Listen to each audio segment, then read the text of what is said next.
Olá, meus amigos, Deus abençoe todos vocês, que o Espírito Santo venha conduzir os nossos pensamentos e também os seus ouvidos, os ouvidos daqueles que vão ouvir esta mensagem e que haja então uma abertura do entendimento de todos, para que todos possam compreender a vontade de Deus para as suas vidas. Bem, nós estamos trabalhando para que nesta próxima segunda-feira, agora, dia 2, às 3 horas da madrugada, horário de Brasília, nós estejamos juntos, unânimes, num só espírito, numa só fé, em busca do revestimento do Espírito Santo. Então, nós vamos nos reunir e unir numa só fé, num só espírito, num só propósito, num só desejo. Nós não vamos nos reunir para pedir a Deus dinheiro, nós não vamos nos reunir para pedir a Deus e orar para Ele nos dar sucesso, nós não vamos orar a Deus para Ele nos fazer, meu Deus, cura minha enfermidade, nada disso. Nós vamos fazer uma reunião mundial em todo o planeta, quer dizer, todas as pessoas interessadas em se reunir nesta hora, às 3 horas da madrugada desta segunda-feira, horário de Brasília, para que o Espírito Santo venha sobre todos, os que não tiveram e aqueles que já têm, que venham ser renovados, que venham ser avivados, que venham voltar ao primeiro amor, como começou no início da sua carreira. Bem, e falando nessa descida, nesse derramamento do Espírito Santo que nós vamos buscar nesta segunda-feira, eu estava meditando sobre a igreja primitiva. Quando ela começou, ela foi perseguida. E foi perseguida por quem? Foi perseguida pelos religiosos daquela época, os judeus, os fariseus, aqueles que eram severamente religiosos, digamos assim, severamente religiosos. E eles perseguiram os cristãos porque aqueles cristãos estavam confessando, estavam professando, estavam testemunhando da ressurreição de Jesus. Jesus tinha ressuscitado recentemente, morrido e ressuscitado, e eles estavam dando testemunho de Jesus. Então, os religiosos que levavam apenas religião e tradição para as pessoas ficaram com invejas, movidos de inveja, e temendo perder a posição deles, começaram a perseguir os cristãos, os novos cristãos. E veja só o texto sagrado lá em Atos dos Apóstolos. Se você quiser acompanhar conosco, Atos capítulo 4, que diz, a partir do versículo 32, depois que Pedro e João oraram, fizeram uma oração por causa da perseguição, o lugar onde eles estavam tremeu, obviamente pela presença do Espírito Santo, a presença de Deus. E aí, o que aconteceu? Eles temeram também. O lugar onde estavam tremeu, sacudiu, mas os que estavam ali naquele lugar também tremeram pelo poder do Espírito Santo. Quando o poder do Espírito Santo desceu sobre eles, aí no versículo 32 diz assim, e era o coração e a alma da multidão dos que criam. Aleluia. E era o coração e a alma da multidão dos que criam. E ninguém, por causa disso, ninguém dizia que coisa alguma do que possuía era sua, mas todas as coisas lhes eram comuns. E os apóstolos davam com grande poder testemunho da ressurreição do Senhor Jesus. E em todos eles, quer dizer, daquela multidão, havia abundante graça, a graça de Deus, o favor de Deus. O Espírito era muito bom, excelente, porque todos abriram mão das suas posses, de tudo, e colocaram no altar para que o Evangelho pudesse ser divulgado. Atendia às necessidades dos presentes, das pessoas presentes. A igreja era pequena, a igreja estava começando, então era simples, fácil atender às necessidades daqueles que criam de todo o coração. Claro que hoje isso é impossível, é impossível. É impossível porque não há como você controlar um trabalho social, embora que a Igreja Universal do Reino de Deus tenha o seu trabalho social constante, mas mesmo assim não atende a todos, mas atende aqui de acordo com os seus limites. Mas interessante que diz, não havia entre aquela multidão, não havia, pois, entre eles necessitado algum, porque todos os que possuíam herdades ou casas, vendendo-as, traziam o preço do que fora vendido e o depositavam aos pés dos apóstolos. E repartia-se a cada um segundo a necessidade que cada um tinha.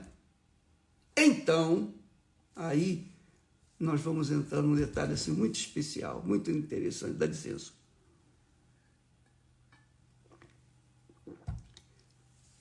Então diz assim, então José, chamado pelos apóstolos de Barnabé, que traduzido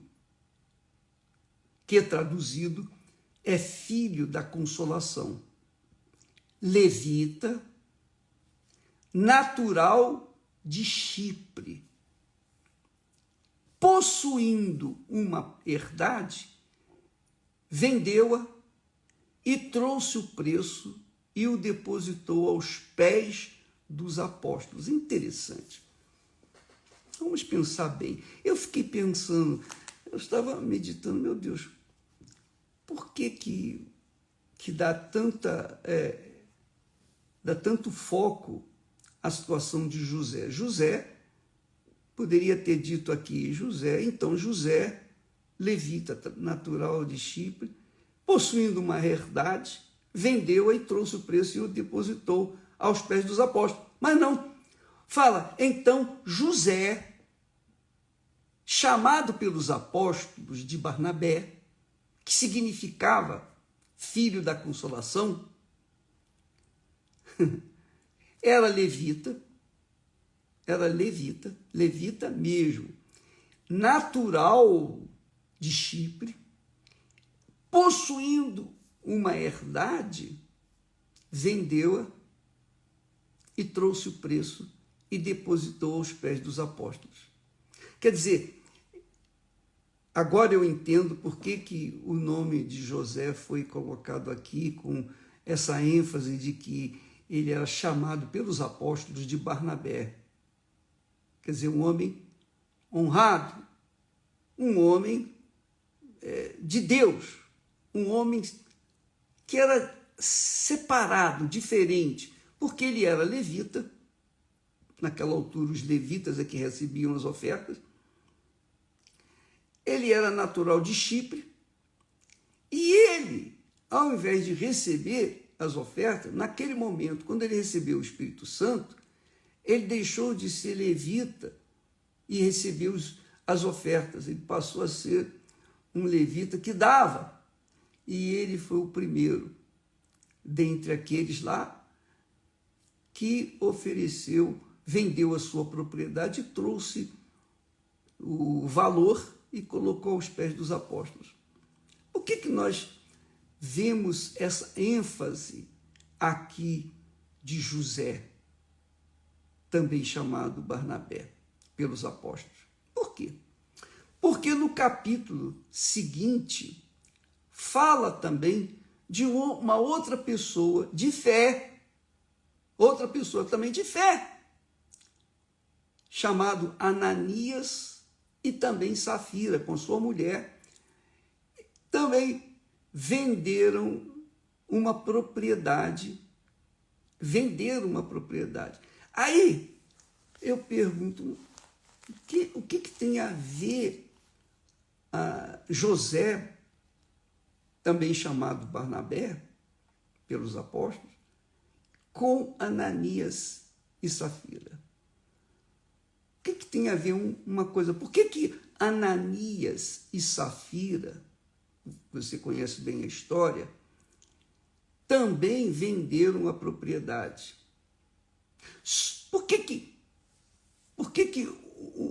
a história de um termina começando com a história do outro? E, semelhantemente, fazendo a mesma coisa.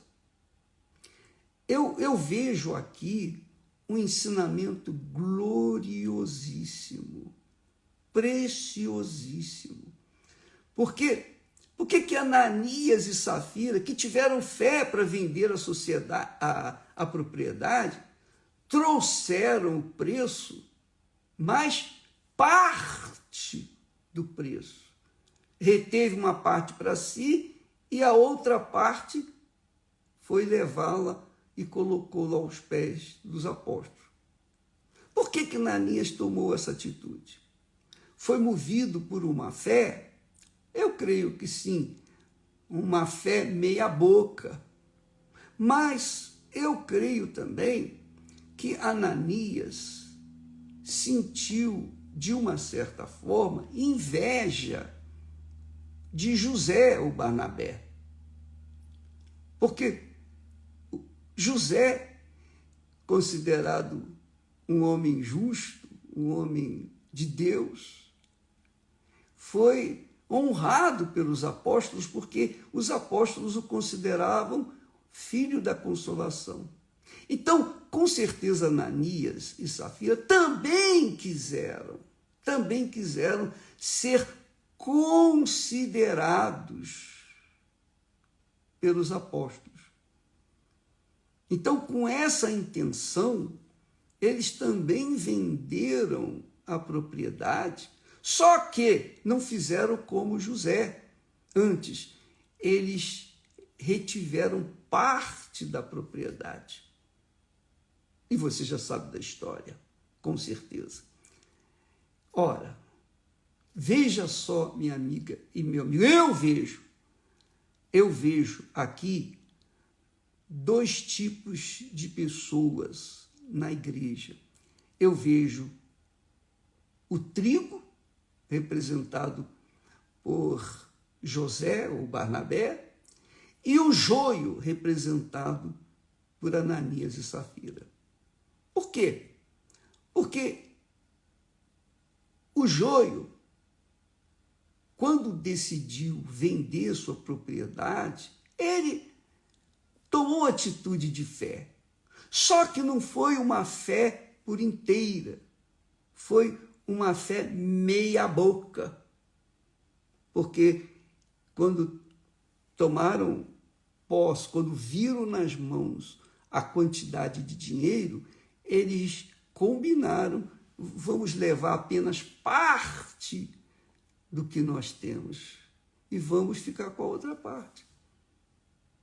Então, o que aconteceu? Havia, com certeza, no coração de Ananias e Safira, uma má intenção. E o Espírito Santo não deixou passar isso. Claro que se o Espírito Santo fosse agir hoje, do jeito que ele agiu lá na igreja primitiva, eu acho que a igreja ia ficar bem mais vazia, porque muita gente ia morrer na hora. Muita gente. Porque muitas pessoas, infelizmente, que têm chegado até a igreja, eu não falo da Igreja Universal, qualquer igreja, muitas pessoas, Jesus disse, muitos são chamados, mas poucos os escolhidos. Então, José, cognominado como Barnabé, filho da consolação, filho de Deus, filho do Espírito. José tinha um coração íntegro, temente a Deus, junto com aquela multidão que era uma só alma, um só coração diante de Deus. Mas Ananias e Safira não. Eles eram meio alma, meio coração, porque eu digo meio, mas parte eram de fé, parte eram da carne. E quando venderam a propriedade, igual José o fez, resolveu reter parte daquilo. Então, quando ele chegou e colocou a oferta aos pés de Pedro, então Pedro lhe fez a seguinte pergunta: Ananias, por que encheu Satanás o teu coração para que mentisses ao Espírito Santo e retivesses parte do preço da herdade? Por que Satanás encheu o teu coração? Aí fica essa pergunta. Por que Satanás encheu o coração de Ananias e de Safira? Por quê? Qual foi a razão que eles tiveram para se deixar levar por Satanás e Satanás dominar o coração deles? Porque Pedro acrescentou: se você guardasse todo o dinheiro para si, você não tinha condições de guardar todo o dinheiro para si? Tinha. Vendida a propriedade, não estava em teu poder? Olha só. Quer dizer, você tinha autoridade sobre a propriedade, vendeu o dinheiro, era todo seu. Você não precisava trazer nada aqui. Você não tinha que trazer nada aqui. Se não fosse movido por um coração generoso, bondoso e grato a Deus, sobretudo, pelo que Ele fez na sua vida. Mas não, você não está mentindo para a igreja, nem para mim. Você não está tentando me enganar. Você está mentindo, enganando a Deus, ao Espírito Santo. Você está enganando ao Espírito Santo, que é a ele que você está fazendo a oferta. Os outros, por exemplo, José, o Barnabé, ele vendeu a propriedade e colocou tudo com o coração cheio de alegria aqui. Mas você não. Você reteve parte do que tinha prometido, obviamente, a Deus. Quer dizer, você mentiu para Deus. Aí, ele diz assim: Ananias, o que é que aconteceu com você? Por que você deixou ser levado, deixou o diabo encher o seu coração? Quer dizer, foi uma atitude que Ananias tomou. Ele tomou uma atitude. O diabo encheu o coração dele, e o diabo usa o coração, não é? O diabo que faz o coração ser enganoso, enganador, corrupto, cruel. E cabe ao espírito, ao intelecto, à razão, resistir aos sentimentos de fingimento, de hipocrisia, de mentira, de engano. Cabe à cabeça, ao espírito, resistir a essa tentação satânica de desejos pessoais. Mas Ananias não quis, ele deu ouvidos à voz do coração ou à voz de Satanás. Satanás encheu o coração dele. E Ananias e Safira combinaram, concordaram em vender a propriedade, mas não dá tudo, dá apenas uma parte. Por quê? Quer dizer, se por um lado eles tinham tomado uma decisão de fé, ou talvez por inveja, que os outros, né? Por exemplo, José era considerado honrado pelos apóstolos, mas agora ele também queria ser honrado pelos apóstolos. Penso eu, creio eu. Então, a intenção deles não era boa. Eles queriam também a mesma honra que os apóstolos davam para José, Barnabé, eles queriam para si. Então, por causa dessa intenção, o diabo tomou posse do coração dele. Porque o diabo vê isso. Não sei como, mas ele vê a intenção má. Claro, quando a pessoa vive no pecado, ou quando a pessoa peca, ela faz o que agrada ao diabo, e o diabo sabe. O diabo tem conhecimento.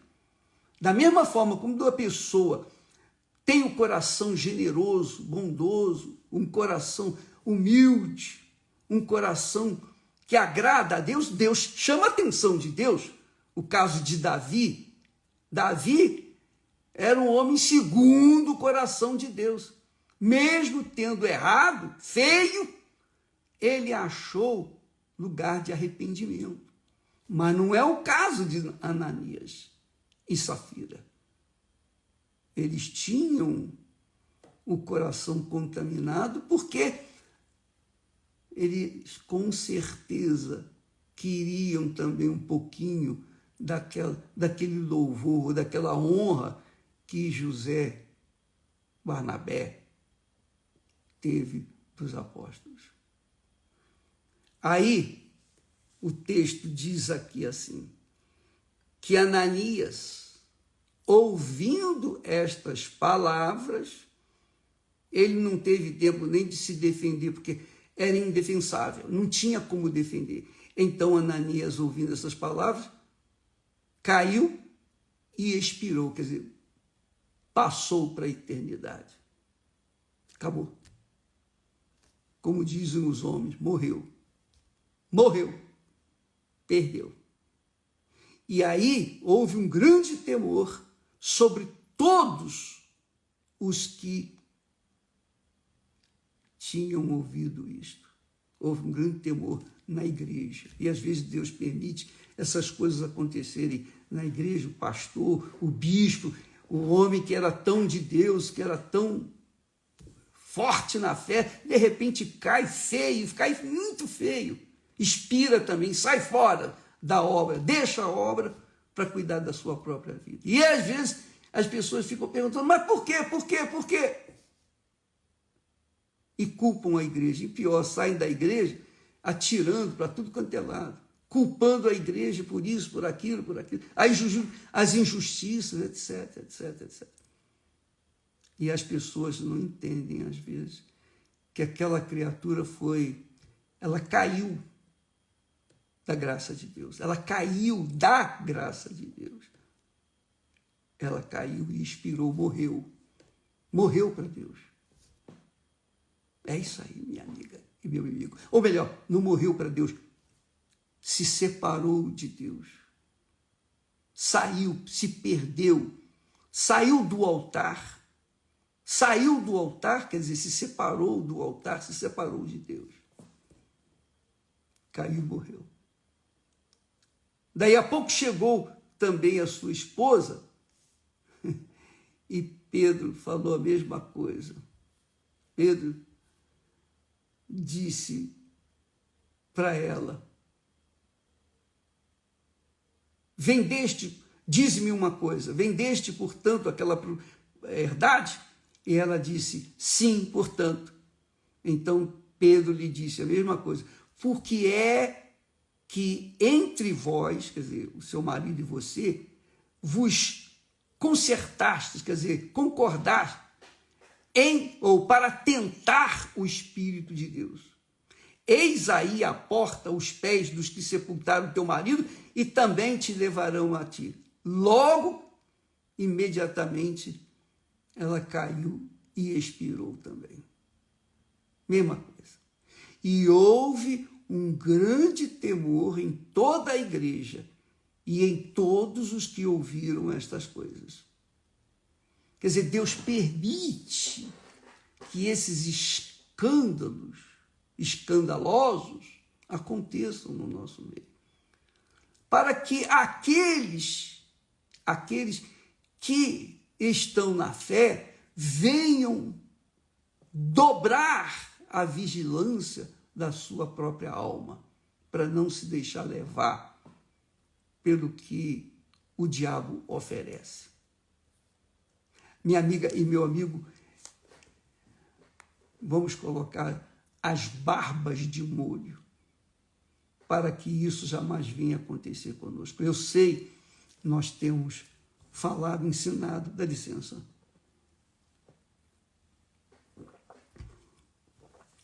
Muitas pessoas, muita atenção com isso que eu vou falar, muitas pessoas curadas não são salvas, não serão salvas. Assim como também muitas pessoas salvas, batizadas com o Espírito Santo, não se perderão. Mesmo doentes, mesmo enfermas.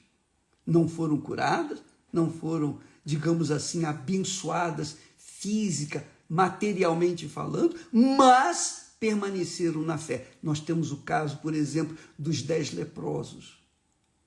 Dos 10 leprosos, um foi salvo, foi curado e foi salvo. Mas os 9 restantes foram curados, mas não foram salvos. Então nós temos aí, no exemplo de Ananias e Safira, de alguma forma eles foram beneficiados, mas não foram salvos. Perderam a salvação. Cuide, amiga e amigo, da sua salvação. Às vezes a pessoa diz: poxa, por quê? Poxa, eu tenho o Espírito Santo, mas ainda tenho essa doença, essa enfermidade.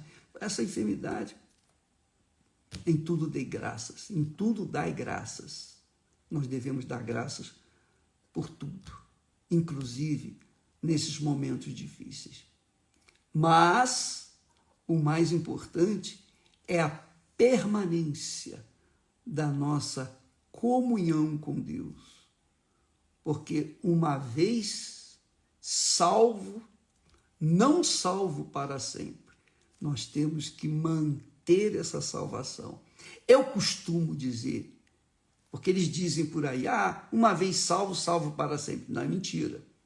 Negativo. Eu fui salvo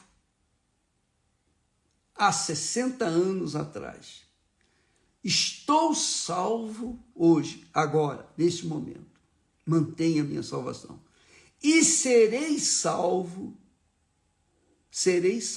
se permanecer fiel até o fim. Porque Jesus disse: guarda a tua coroa, o teu tesouro, a tua salvação, para que ninguém venha lhe roubar. Então nós temos que cuidar dessa salvação. E às vezes, por causa de uma má intenção, por menor que seja, já é um sinal satânico ali para suplantar, para tomar posse daquele coração e fazê-lo mal e deixá-lo ser dominado pelo espírito do inferno.